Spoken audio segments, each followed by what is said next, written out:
leer una porción de la Biblia. Y ahorita en el tiempo de las acciones de gracias nos dejamos notar, pero lo que más abundamos, lo que más insistía Dios es en que debemos de ser cuidadosos en lo que hacemos nosotros y no preocuparnos por los demás. Y hoy también vamos a hablar relacionado en eso, porque hoy quisiéramos que como creyentes o como seres humanos nos examináramos siempre antes de juzgar. Y ahí vamos a ver una porción, hermanos, porque para mí me pareció interesante cuando leía esta porción de la Biblia en el libro de Génesis, al ver las acciones que los seres humanos tomamos en determinadas situaciones. Génesis 38, yo voy a orar a leer, Padre bendito, gracias te damos en esta mañana porque nos permites estar en casa. Hoy tu pueblo está reunido, Señor, con la necesidad de que seas tú el invitado de honor, oh Rey de Gloria.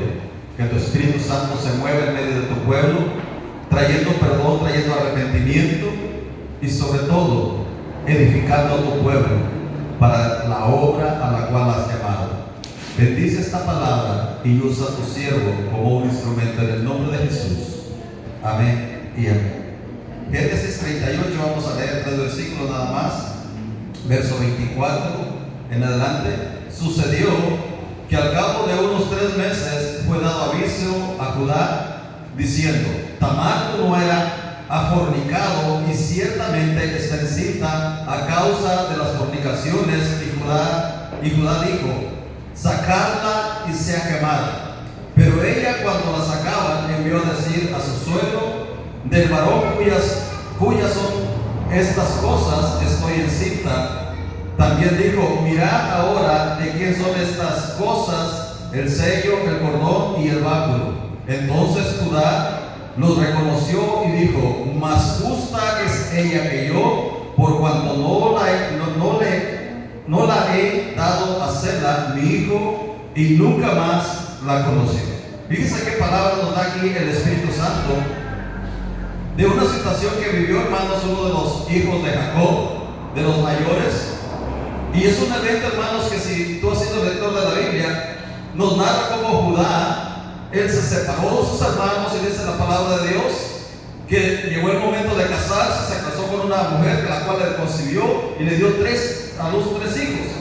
Uno se llamaba él, el mayor, y dice que cuando él, el mayor, se le dio la oportunidad de que se casara, como la costumbre lo establecía, el papá fue y le buscó esposa. Pero algo curioso, dice que este hombre o este joven era malo ante los ojos de Dios, y Dios lo mató, le quitó la vida. Y como Tamar, la esposa de él, había quedado viuda y sin hijos, la tradición y la ley del levirato en aquellas épocas establecía que si la mujer quedaba viuda y no había dado a luz un hijo, el hermano que seguía del esposo tenía que casarse con ella. Y así lo hizo. Judá, como él quería aparentar que él era justo, que él era recto, que él cumplía la ley, dice que le dijo a su segundo hijo: mira, cásate con Tamar para que puedas levantar descendencia a tu hijo. Pero la Biblia nos narra que este segundo hijo de Judá también era malo ante los ojos de Dios, lo mató. Ahora Tamar era viuda doble vez y había quedado sin hijos, y la ley de levirato decía que tenía que seguir, y ahora era el tercero. Pero dice que Judá empezó a meditar y dijo: bueno, esta mujer algo raro tiene, porque ya le ha dado 2 hijos y los 2 han muerto de una forma muy misteriosa. Y esa es la lógica humana. Cuando nosotros, hermanos, algo sale mal en la vida, ¿qué es lo que primero pensamos? O es el pastor que anda pecado, o es el hermano, pero nunca voy a decir que soy yo, o es mi hijo, o es mi comportamiento, o es lo que yo he hecho. Pues la Biblia dice que lo que el hombre sembrare, eso mismo cosechará. Pero es más fácil buscar a un caudillo. Cuando el pueblo de Israel iba mal, ¿qué le decían a Moisés? La culpa es tuya, porque nosotros estábamos bien a gusto en Egipto, allá comíamos carne, teníamos todo lo que queríamos. Pero fuiste tú, nos lavaste el cerebro. No puesto así en la Biblia para que no lo vayas a buscar, eso yo no doy para pasear. Nos lavaste el cerebro, nos traes acá en este desierto donde estamos muriendo de hambre, no tenemos ni sepulcros, y eso es el síntoma que los seres humanos tenemos, que cuando algo sale mal, culpamos a Dios, culpamos a otra persona, menos a nosotros mismos.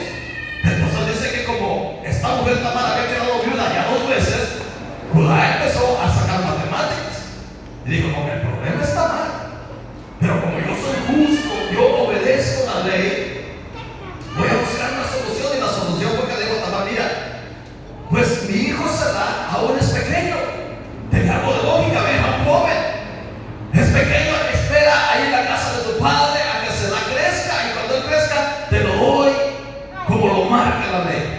Pero dice la Biblia que pasó el tiempo, fue pasando el tiempo, Será creció, y Tamar se dio cuenta, hermano, que ella iba a quedar en el abandono, porque recordemos que en la época la mujer adquiría valor si daba a luz un hijo. Si no daba a luz un hijo, y más si era varón, hermano, esa mujer pasaba, como dice por ahí, en el anonimato. Entonces ella empezó a darse cuenta que su suegro no iba a cumplir su palabra, aunque aparentaba ser leal o justo delante de los hombres. Y dice que ella en una ocasión oyó que su suegro iba a subir cerca de la ciudad donde ella estaba.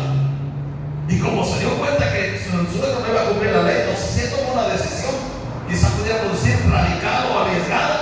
Dice que quitó sus vestiduras de viudez, se vistió, se puso una ropa, se cubrió el rostro, porque en la época de ese tiempo, cuando una prostituta o cuando una mujer era prostituta, se cubría el rostro para que no la reconocieran. Dice, y eso hizo Tamar. Quitó sus vestiduras de viuda, se cubrió el rostro, dice que se sentó cerca donde su suegro iba a pasar. Y justo, hermano, va Judá, dice que cuando va subiendo Judá, ve a Tamar y se acerca a ella y negociaron. Y Tamar le dijo: bueno, ¿qué me vas a dar? Pues si no quieres acostarte conmigo, tener relaciones conmigo, ¿qué me vas a dar? Y ella le dijo: bueno, está bien, te voy a dar un cabrito, voy a enviarte un cabrito de mi rebaño. Y dijo Tamar: está bien, pues Judá no sabía que era su mujer. Está bien, vamos a consentir, vamos a hacer eso, pero quiero que me des muestra o dejes algo para que yo tenga la certeza de que vas a cumplir tu palabra. Y dice la Biblia que Tamar, o Judá le pregunta a Tamar: ¿qué quieres que te dé? Dijo: vaya pues, dame tu cordón, dame tu sello y tu báculo de pastor, o tu vara de pastor, como lo quiera llamar. Y dijo Judá: está bien. Llegó Judá, se acostó con ella, dice que se fue luego donde tenía que ir, y le dijo a su amigo: mira, llévale el cabrito, porque yo quiero demostrar que soy justo, que soy un hombre derecho delante de Dios o delante de los hombres. Porque a veces esa es la actitud que muchos tomamos. Estamos más preocupados que van a pensar de nosotros, que las demás personas me vean que yo soy un hombre que temo a Dios, que soy adorador a Dios, que yo soy un hombre que cumplo los estándares de santidad.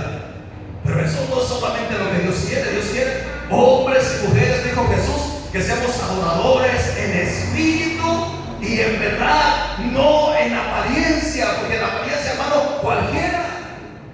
En apariencia cualquiera, y eso es lo que estaba haciendo Judá. Cuando llegó y le dijo a su amigo: Aduladita, mira, ven, llévale el cordero o el cabrito, allá a tal punto, ahí está la prostituta. Y su amigo dice que llegó con el cabrito y no encontró a la ramera. Le preguntó a los hombres de ahí: oye, ¿dónde está la ramera de este lugar? Y los otros se rieron: aquí no hay ramera. Entonces su amigo vuelve y le dijo a Judá: mira, ahí no había ninguna ramera. Bueno, está bien, no hay ningún problema. El cabrito quédense ustedes, pero yo cumplí. Hermano, Judá ahí estaba demostrando que él obedecía la ley, que era justo. Pero dice en los textos que leímos, es aquí donde vamos a ir llegando. Dice: sucedió que al cabo de 3 meses fue dado aviso a Judá, diciendo: tu nuera, ¿qué ha sucedido? Dice lo que dice: Tamar, tu nuera, ha fornicado, hermanos. Y Judá, hermanos, su aspecto de justo, de santidad, pues tenía que seguirlo manteniendo. Entonces la ley establecía que cuando una mujer era sorprendida en adulterio, en aquella época, ¿qué era lo que sucedía? Las quemaban vivas. Entonces él podía decir: no, yo soy bien estricto, yo sí guardo la ley, yo soy irreprochable. Vayan y quémenla, vayan, sáquenla y quémenla.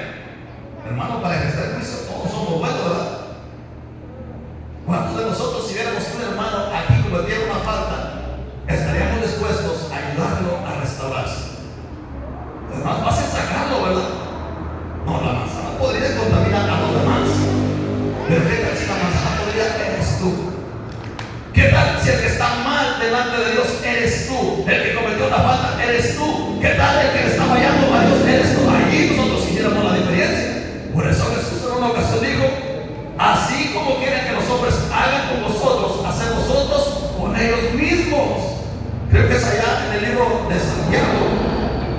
Dice lo que le dice, creo que es Santiago 2, si no mal me recuerdo.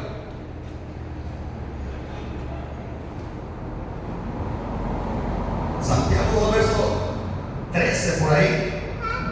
Dice Jacobo o Santiago que hagamos juicio, pero por misericordia, porque dice que el que hace juicio sin misericordia será juzgado.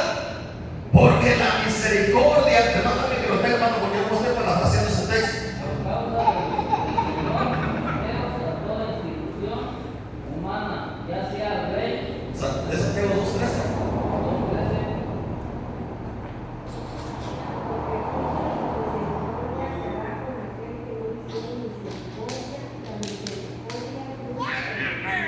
Aleluya. Dice lo que dice. Porque juicio sin misericordia. Porque el que hace juicio sin misericordia, el juicio sin misericordia alcanzará. Y lo dice, porque la misericordia es más alta que el juicio que una persona puede establecer. Entonces Judá, hermanos, él cuando oyó que su nuera había fornicado y además estaba embarazada de aquella fornicación, él lo primero que dijo, bueno, lo que la ley dice, hay que quemarla. Vayan, sáquenla y quémenla. Pero ojo, dice que cuando Tamar la llevan y la iban a sacar para quemarla, lo que ella hizo fue decirle a los que la llevaban para enjuiciarla, aquí tengo un báculo, aquí tengo un sello, aquí tengo el cordón, o sea, tengo las credenciales, lo que fue en nuestro tiempo, tengo la identificación o la cédula, o como la quiera llamar, la credencial del lector, tengo la licencia y tengo la cartera del varón del cual estoy encima. Aquí los tengo. Y llévenselos a mi suegro y díganle que estos objetos que yo tengo aquí, que es la credencial del lector, la cartera y la licencia de conducir, eso yo lo estoy parafraseando. O sea, el sello, el cordón y la vara del pastor, aquí los tengo yo, y el nombre de estos elementos es el padre del hijo. Entonces, cuando Judá lo ve, hermano, que no reconoce su credencial del lector. Todos lo conocemos, ¿verdad? Aunque las hayan dejado por allá extraviadas, por 3 meses vas a darte cuenta que estoy credencial porque no has cambiado mucho, sigue siendo el mismo. Entonces Judá se dio cuenta de que ese soy yo, hermano. Entonces él cayó en cuenta que el que había fallado, el que había cometido inmoralidad sexual, no solamente había sido su mujer, sino él mismo. Y como decía una mujer que escribió una poesía hace años, y él decía: ¿quién es más pecador? ¿El que paga por pecar o el que cobra por pecar? Es una pregunta media curiosa, ¿verdad? ¿Quién es el que más pecador? ¿El que cobra por pecar o el que paga por pecar? Entonces, cuando Judá se dio cuenta que él era el dueño del sello, del cordón y de la vara, él exclamó las palabras que leímos y dijo: más pecador soy yo. Y él lo explica en el versículo 26 que leímos. Dice: porque yo debí haberle dado a mi hijo Sela por esposo a ella. Pero ella, cuando vio que su suegro lo cumplía y que se iba envejeciendo más y que iba a pasar al anonimato, ella hizo lo que tenía que hacer. Y es ahí donde nosotros nos tenemos que a veces parar en los pies de la otra persona. A veces tenemos que ponernos en el lugar de la otra persona. Por eso yo mucho he enfatizado, y no solo yo, la Biblia lo dice, que nosotros debemos amar al prójimo como a nosotros mismos. O sea, en otras palabras, yo tengo que ponerme en el lugar de aquella persona. Ayer hablaba con un hermano que me decía una serie de cosas por la tarde y me dice: es que ¿qué debo hacer? Le digo: es que, hermano, yo no vivo en sus zapatos, yo no vivo en su casa, yo no sé cómo es su relación, cómo pareja usted y su esposa. Pero lo que yo sí le puedo aconsejar en esos momentos es que usted espere y tome decisiones dirigidas por Dios. Digo, porque en el momento del enojo, en el momento de la ira, ¿qué es lo que decide el ser humano? Lo que cree que es justo, lo que su mente enojada o su mente triste o emocionada determine hacer. Digo,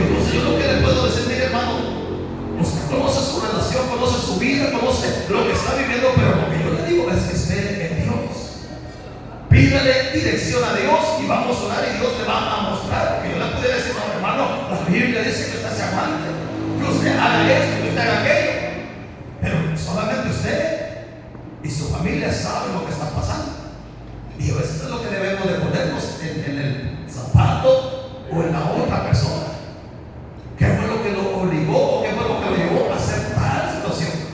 Hermano, aunque si nosotros viéramos la vida de Tamar, ella no había cometido ninguna inmoralidad sexual, porque no estaba casada, era viuda. Y desde el momento que ella era viuda, ella tenía la libertad de rehacer su vida, como decimos nosotros, con quien ella quisiera. Ella lo hubiera podido hacer, no había tenido ningún problema. Entonces, pero su suegro dijo: no, yo quiero demostrar que yo la santidad y la ley no la violo. Y es una realidad de muchos seres humanos. Pero eso nos enseña una cosa: que cuando una persona es muy severa, es porque esa persona esconde mucho más. Yo le he dicho, hermanos, hay un predicador, hermano, que me da tristeza oírlo predicar. Se llama Carlos Rico. Ese hermano, como le tira a las mujeres. Y cualquiera puede decir: no, es que ese sí guarda la santidad de Dios, ese sí está apegado a la ley de Dios, ese sí, Dios se lo va a llevar con todos los zapatos. Algo es seguro, hermanos: nuestro Dios no está muerto. No está muerto, ¿cuántos lo creen? Dice lo que dice Romanos 14, del verso 10 al verso 13. Dice lo que dice Romanos 14, verso 10 al 13.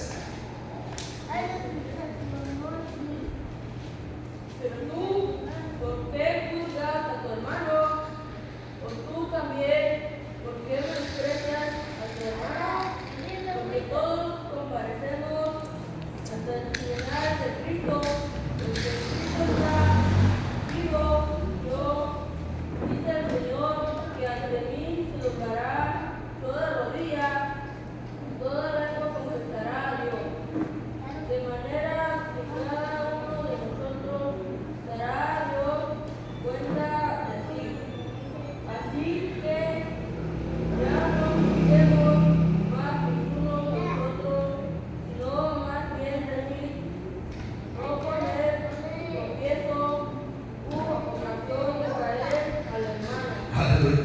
Dice lo que dice: porque escrito está, vivo yo, dice el Señor. O sea, nuestro Dios no está muerto, no está muerto, sino por el contrario, lo que Pablo y lo que la Biblia dice, por ejemplo, en 2 Corintios 13, verso 5, Pablo dice: examinaos vosotros mismos si estás en la fe.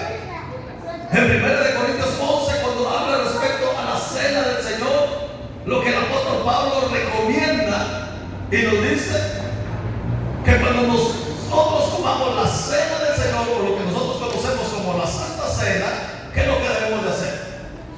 Que el ministro o los hermanos que pasan repartiendo el panecito vayan vigilando a ver cuál está con cara de santo. ¿Verdad que no? Dice: examinaos vosotros mismos. O sea, lo que la Biblia dice, que yo me preocupe por examinar mi relación con Dios. Que si yo sé que el día de la Santa Cena que le he fallado a Dios durante la semana o durante el mes, no diga: no, es que no voy a tomar la cena. O que la hermanita que anda repartiendo, o el hermano que está dirigiendo, que no diga: no, es que usted no va a tomar la cena porque anda. No. Que el que va a tomar la Santa Cena o la cena del Señor se examine, porque ese es el propósito de la cena.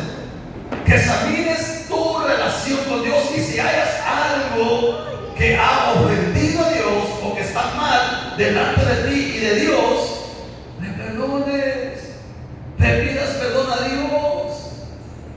Igual cuando dice: hijitos míos, estas cosas os escribo para que no pequéis, pero si alguno hubiere pecado, abogado tiene en el cielo a Jesucristo. Y ese Jesús que hace 2000 años vino a morir en una cruz, con su sangre nos puede limpiar no solamente de nuestros pecados, sino de toda maldad. Y es lo que a veces la iglesia no entiende. Y es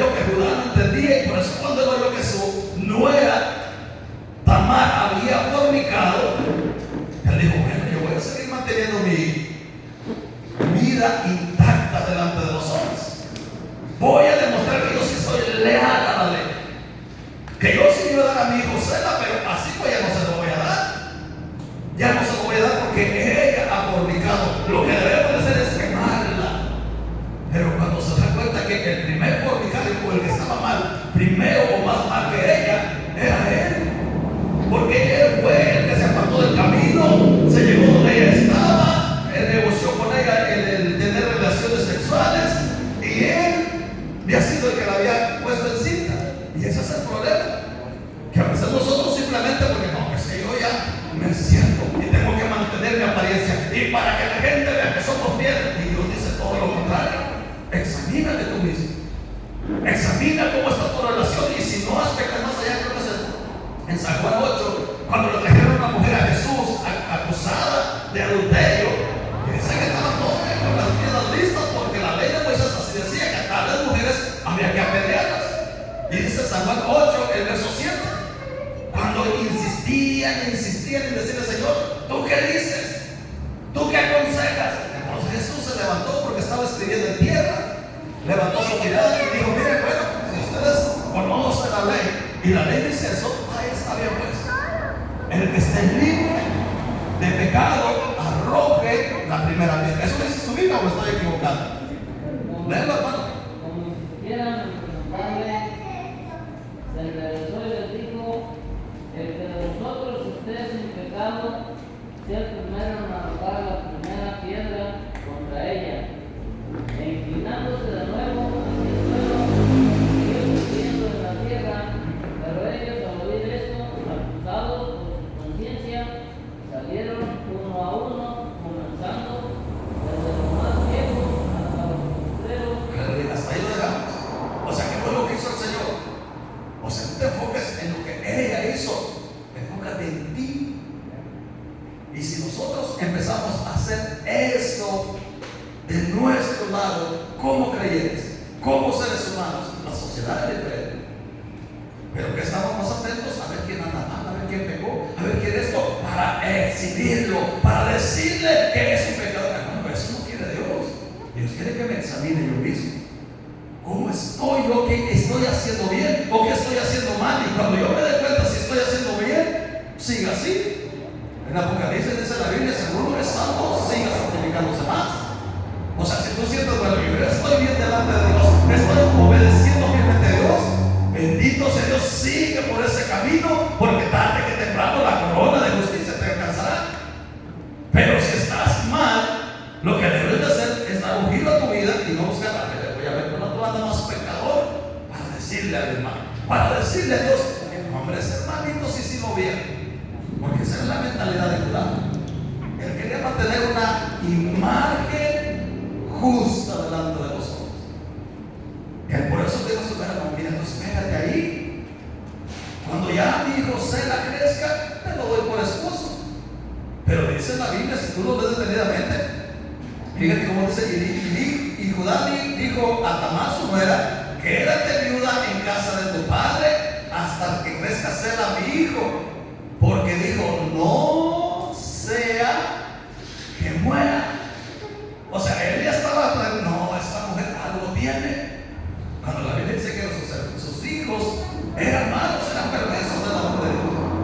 Pero él dijo: no, esta mujer algo tiene. Y lo que voy a hacer es decirle que se quede viuda, y cuando usted la crezca, se lo voy a dar pues por esposo. Pero yo sé que pasó el tiempo y no se lo daba. Entonces la mujer ella tuvo que hacer, o Tamar tuvo que hacer lo que estaba en sus manos para que la ley de Levítico se cumpliese. Entonces hoy en esta mañana es lo que Dios quiere de nosotros como creyentes. Primero, que examinemos nuestro caminar con Dios.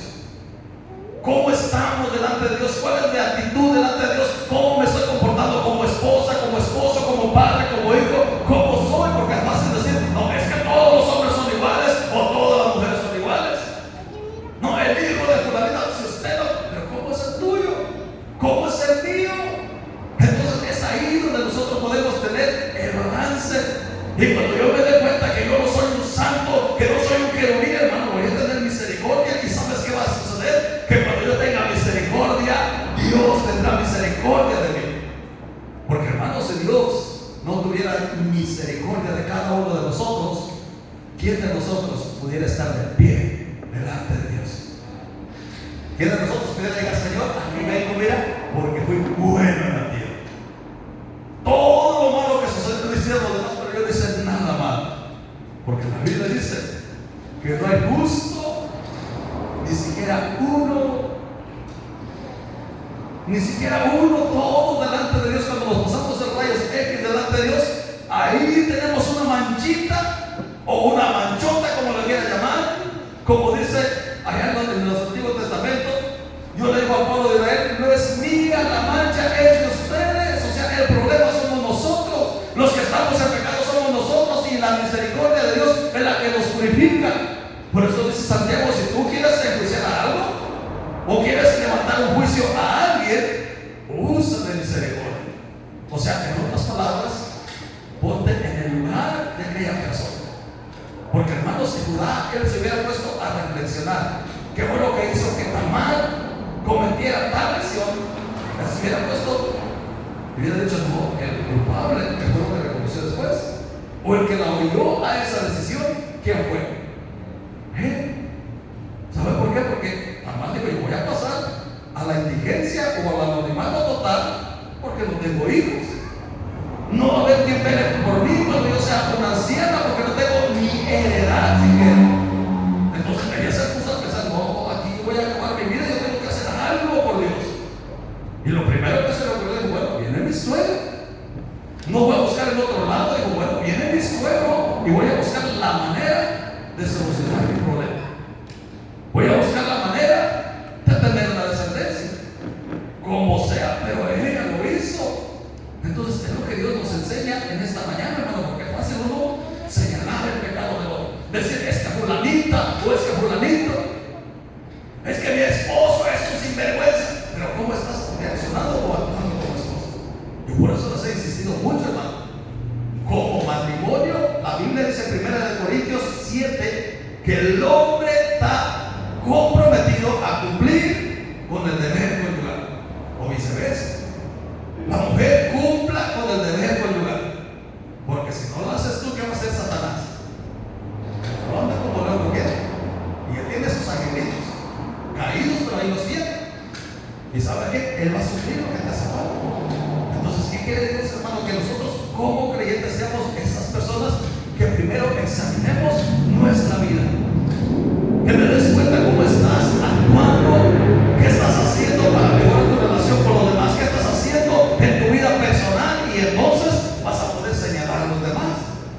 Pero si nosotros empezamos a examinar nuestra vida, eso es lo que le pasó a ese hombre.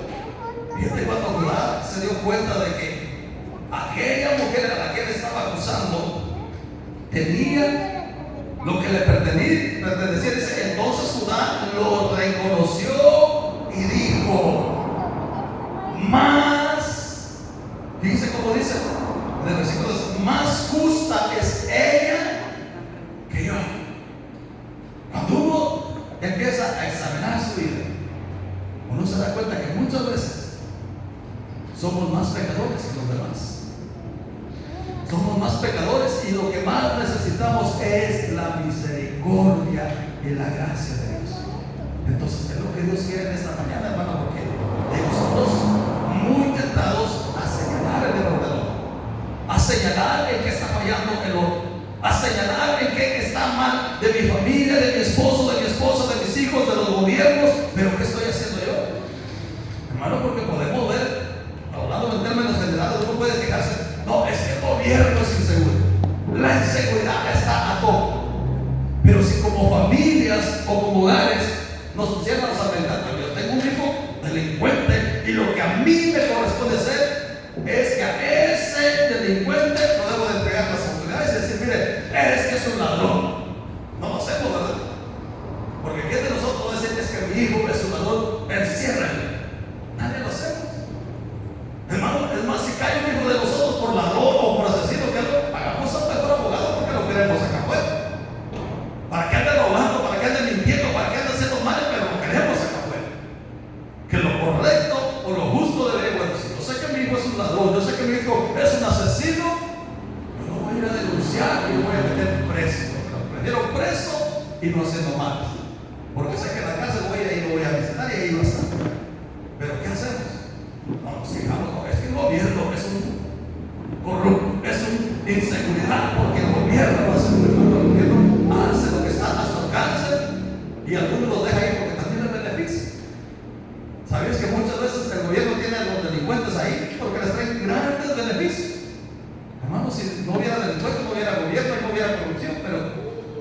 Si vivimos en un mundo donde todos nosotros la damos para donde nos conviene, entonces podemos quejarnos y podemos decir, es que la sociedad o es que el mundo, pero lo que Dios dice, tú primero. Empieza a dar el primer paso, sé ejemplo de los demás, sé la luz del mundo, hermano, y eso va a empezar a cambiar nuestro entorno. Pero no, Él no vive igual que muchos de nosotros. Yo voy a mantener mi imagen de puro, yo voy a mantener mi imagen de santo, de obediente a la ley. Voy a demostrar que yo sí cumplo la ley y le voy a decir a mi nuera que ahí se espere, cuando se la crezca se lo voy a dar. Pero no era porque se lo quisiera dar, sino simplemente él quería, dijo, bueno, hay que ser viejita y se muera de bien. Y la mujer dijo, no, yo no voy a seguir así, voy a buscar la manera de cómo solucionar el problema. Entonces eso nos enseña mucho, le digo, a que nosotros no miremos a los demás, miremos a nosotros mismos. Observa cómo está tu relación con Dios, cómo caminas con Dios, porque es fácil señalar a los demás. No, es que el pastor yo siento que no ora, y yo siento que el pastor no ayuda, yo siento que el pastor, no hermano, no te fijes en el pastor, dice la hermana, pon los ojos en el autor y consumador de nuestra fe, Hebreos 10:12. Cuando tú pongas tus ojos en Jesús, en el que murió por ti, en el que va a volver por ti, hermano, cuando tú pongas tus ojos en Él, todo va a cambiar. Porque dice Romanos, nuestro Dios no está muerto, dice, vivo yo, dice el Señor, y ante mí se doblará toda rodilla. O sea que el Señor va a enjuiciar a todos. No puedes decir, pero este borracho no cambia, pero este dragadito no cambia, no te preocupes por él. Si él ya escuchó de la palabra de Dios, Dios sabe encargar de él. Y como sea, Dios lo quebrará. Hermano, se quebró a Pablo, que era un perseguidor de la iglesia. Que cuando Pablo da su currículum de cómo llegó a la apostolado, hermanos, si nosotros lo hubiéramos leído, ese no merece ni ser creyente siquiera. Pero Pablo dice, Dios me tuvo por fiel, poniéndome en el ministerio, habiendo sido yo antes blasfemo, perseguidor de la iglesia. O sea que el juicio de Dios tarde que temprano llega a aquellos que lo merecen. Tú no te preocupes, tú preocúpate cómo estás tú delante de Dios. Cuando tú te preocupes cómo estás tú delante de Dios, hermano, tu vida va a ser diferente, el evangelio va a ser diferente. Pero a veces no vamos a ser entretenidos. No, ese borracho, esa drogadita, no, esa mujer era una prostituta. ¿Y qué tiene de mal? Que haya ejercido la prostitución, que haya sido ladrón, que cuando vino a Cristo, Él lo perdonó. Porque sabes qué, Jesús me perdonó a mí, me perdonó a ti, que no merecíamos la gracia de Dios. ¿O a quién de nosotros Dios nos perdonó porque hayamos sido buenos? Ninguno, ¿verdad? Aunque hayamos nacido en hogares creyentes, siempre hubo algo de mal en nosotros. Siempre hubo algo de mal en nosotros. Ahora te imaginas los que nacimos a la buena de Dios.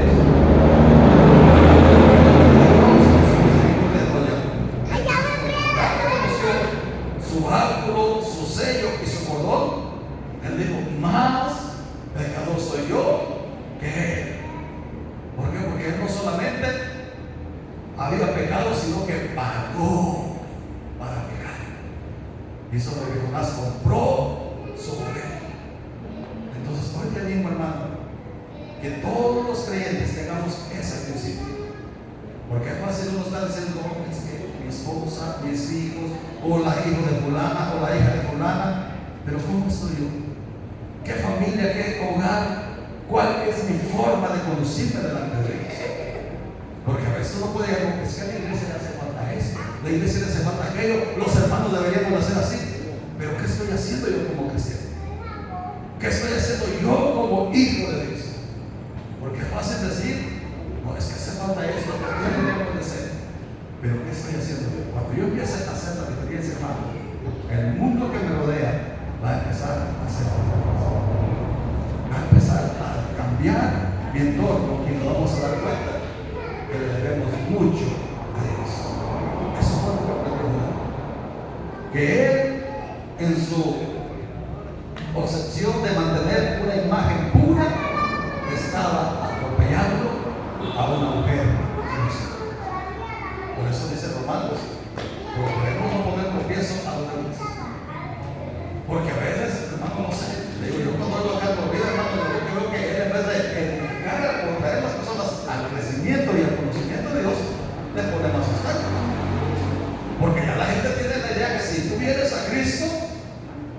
que entras a una iglesia, lo primero que tienes que traer es una falda larga, una blusa con manga larga, quitarte aretes, quitarte anillos, quitarte un montón de cosas, porque ahí va a estar un hombre en el púlpito que lo primero que te va a decir: pecadora, asesina o ladrona o X cosa. Y entonces la gente dice: yo no voy, porque ahí solamente los santos.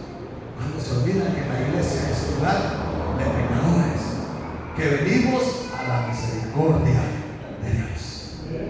Que si ya traemos corbata, que si ya traemos pantalón, o que si ya traemos falda larga, o que si ya traemos una cara hermosa, no es porque seamos buenos, sino porque Dios ha establecido paz en nuestro corazón.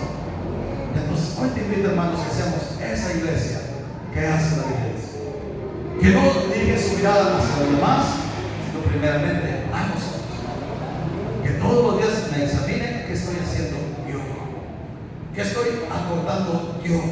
Y cuando hagamos eso, las cosas van a cambiar. Va a haber una gran diferencia, ¿saben por qué? Porque la gente se va a dar cuenta que no estamos aquí para juzgar a nadie, que estamos aquí para que el amor de Dios se revele.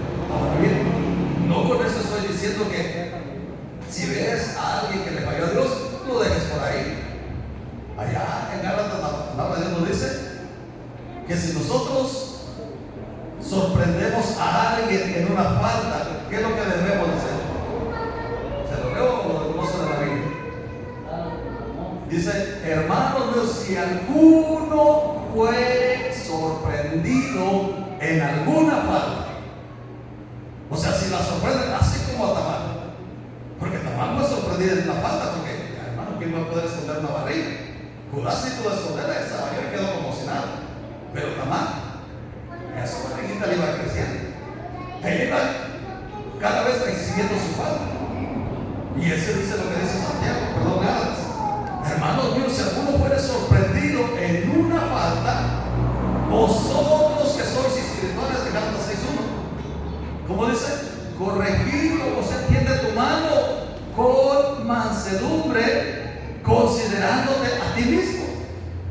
Considerándote a ti mismo, no sea que al rato o mañana el que está en el fondo del hoyo, en la situación semejante, seas tú. Porque es fácil cuando yo estoy delante de Dios señalar al otro, o cuando mi pecado no ha sido exhibido. Hermano, cuando mi pecado no ha sido manifestado, ¿qué se siente? Hay un dicho, hermano, que no lo tiene la Biblia, pero lo tiene el mundo, dice que cuando la gente roba no se siente mal, pero vergüenza es ser descubierta, ¿verdad? O sea, hay aquí sí sientes vergüenza, pero si robas y nadie se da cuenta, porque dice la Biblia, lo sigue haciendo y lo sigue practicando. Pero cuando ya lo sorprende, híjole, ahora sí, qué vergüenza que me llevo aquí, y no lo vuelvo a hacer. Aunque ya tiene como 3 meses haciéndolo, o 3 años, o 5 años practicando el robo. Pero resulta que lo sorprendieron, ahora sí se sintió mal. Y es lo que hace el ser humano: mientras no descubra mi pecado, ahí estamos como jueces. Yo sí. Pero cuando ya viene la vuelta, entonces lo que dice Pablo: mira, si tú sorprendes a algo, o si ves que alguien cometió una falta, alguien se mete lo que lo impulsó a pecar. ¿Qué fue lo que lo llevó a fallarle a Dios? Y a lo mejor la persona dice: no, es que en mi casa, si usted llega con mi esposo la vida que lleva, hermano, porque hay mujeres que están casadas que van, o viceversa. Entonces ahí, como le digo, yo no estoy a ningún lado, porque hay esposas, hermano, que su vida de casada es un martirio, o viceversa. Entonces ahí es lo que tú debes decir: bueno, ¿cómo está tu relación? A lo que yo le decía a mi hermano anoche o ayer, digo, yo no puedo conocer cómo es su matrimonio, porque yo nunca estuve en su hogar, nunca estuve en su familia. Y a lo mejor ustedes aquí en la iglesia portaban una cara de cariñosos, de amorosos, de correctos, pero allá en los secretos que solamente somos usted y ellos como familia. Porque ese es el problema, hermano. A veces uno viene a la iglesia y ve que los tiene horas y besos y todo, pero ¿cómo es en la casa? A lo mejor cuando llegas a la casa sale el ogro que lleva adentro, ya sea el hombre o la mujer, y uno sabe cómo aguantó la hermana, cómo aguantó el hermano. Y ese es el problema, que nadie sabe lo que hay detrás, pero Dios sí lo sabe. examinarnos a nosotros. Que si los demás están haciendo mal, ellos allá van a dar cuenta delante de Dios. Allá van a dar cuentas tarde que temprano si compraron un boleto para bien o para mal. Por eso dicen por ahí, tú procura cómo caminas tu vida cristiana. ¿Cómo estás delante de Dios? Porque el hecho, hermanos, es que todos un día vamos a estar ante el Señor de señores y ante el tribunal de Cristo. Y cada uno ahí va a decir, Señor, yo hice eso. A lo mejor vas a presentar excusas como a veces lo presento. Ay, es que mi esposo, o es que mi esposa, o es que mis hijos. Pero recuerda, para delante de Dios no hay excusa. Porque yo puedo tener al peor padre del mundo, puedo tener al peor ejemplo, pero yo puedo ser justo, recto y obediente a Dios. Mira, hay muchos ejemplos en la Biblia, hermano. Hubo hombres que sus padres fueron los más perversos, pero cuando ellos llegaban al trono, que eran reyes, pero no eran de reyes, que llegaban a ser reyes, dice que se volvieron obedientes a Dios. En cambio, hubo otros que sus padres fueron temerosos a Dios, y cuando ellos llegaban al trono, ellos se volvían idólatras y perversos. Y así es la vida. Muchas veces hay personas que son honorables, pero sus hijos salen de lo peor, o viceversa. Yo he conocido, hermanos, en los escolares hombres que son borrachos, drogaditos, y sus hijos nacen coherentes, que son humildes, son personas fieles y leales a los principios humanos, no como sus padres. Entonces, todo eso nos habla de que yo puedo estar en un ambiente de lo peor de la sociedad, puedo tener los peores ejemplos, pero yo puedo ser recto delante de Dios. Así que hoy no tenemos excusa, porque todos tenemos un ejemplo que fue Cristo Jesús. Ponte de pie, vamos a ver. Padre bendito, hoy en esta mañana, mi Dios, yo he sido breve con tu palabra, Señor, porque así como tú hablaste a mi corazón, también quiero que tu palabra hable al corazón de mis hermanos. Que no usemos la excusa de que tenemos un mal pastor, tenemos una mala iglesia, o de que tenemos un pueblo que no quiere caminar.